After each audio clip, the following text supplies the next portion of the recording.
বাংলাদেশ জাতীয়বাদী দলের নারায়ণগঞ্জ জেলার আহ্বায়ক, সম্মানিত জেলা প্রশাসক,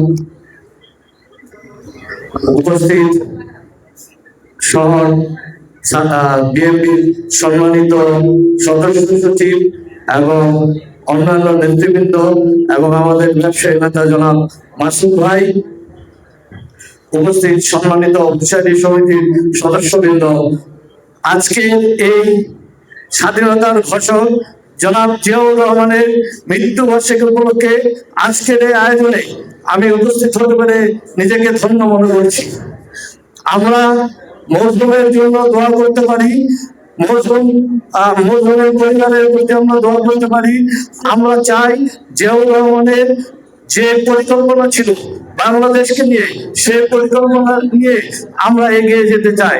আমরা আমাদের ব্যবসায়ী সমাজের পক্ষ থেকে আবারও তার জন্য দোয়া এবং তার পরিবারের জন্য দোয়া করে আমি আমার বক্তব্য শেষ করছি। ধন্যবাদ।